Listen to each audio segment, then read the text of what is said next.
Hello YouTube.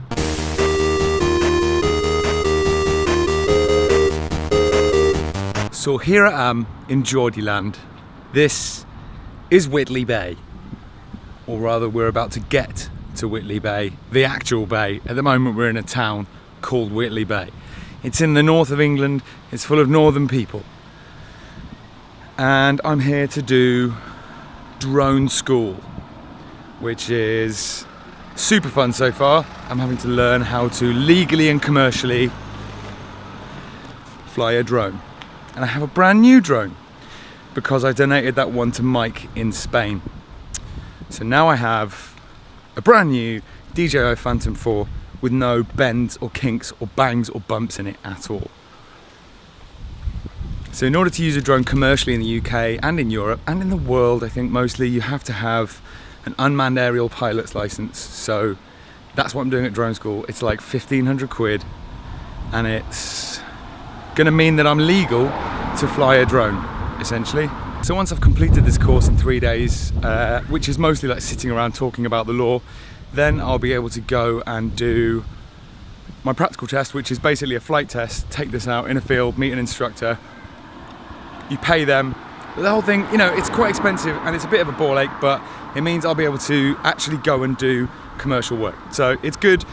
I'm getting it sorted. Finally, I'll be licensed and official and proper, which is great. So the last few days in this country have been depressing for a number of reasons.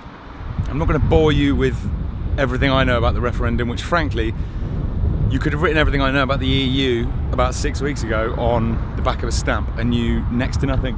And I learned some stuff and then I made my opinion on whether we should stay or leave. And I think that's what a lot of people have done, is know very little, pick up some information quickly and make a decision. And then when you make that decision, it's a yes or no. So it's black or white, one or two.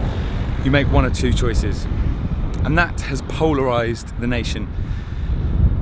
Just constant like Facebook battles and news articles about how the country's divided. And personally, I voted Remain.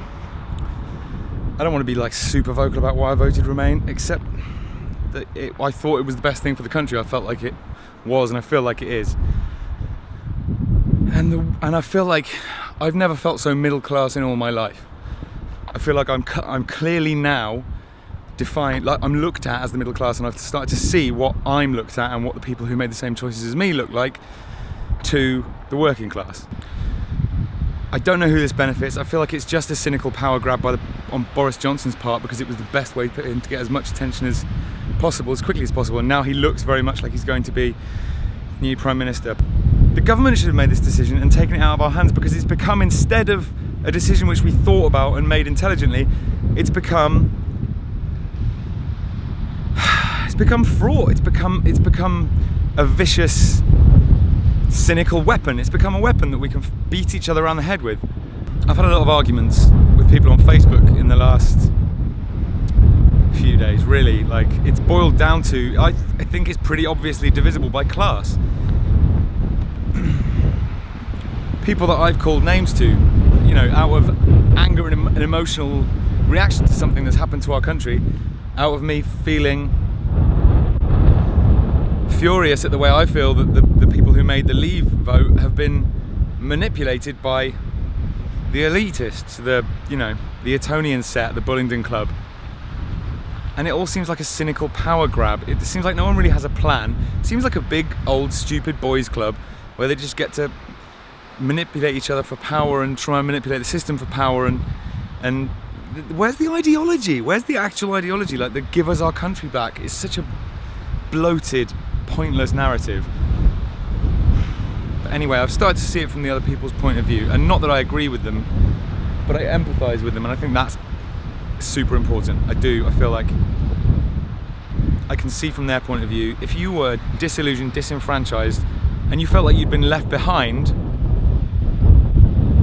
by a society that's moving on without you and hasn't given you any more resources and hasn't paid for your hospitals and doesn't look after you, and 1 million people last year out of food banks, if you feel like you're in that set of people that aren't being looked after, and then all of a sudden you get a load of new neighbours and they're foreign and they seem to be earning money or doing all right, and you start to hear stories about how they're making money through the welfare system, of course you're going to be really fucking angry.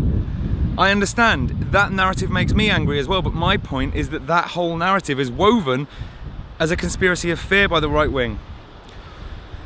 Anyway, I don't blame them for making their decision. I even understand why they made the decision. I even think if I was in their position, I would have made their decision. But I think it was a reaction, a cynical reaction to something. The two aren't connected. I don't think us being out of Europe means you'll have less foreign people, or means you won't have Romanian neighbours. I'm going to do something longer on this. Maybe I won't. I'm going to do something more on this at some point. Right, that's me done. No more politics. Not for the moment, anyway. We're at Whitley Bay. Let's get the drone in the sky, right? I'll see you next time. Thanks so much for watching. I'm Matt Wolfshoulder. You're amazing. Take it easy. Peace.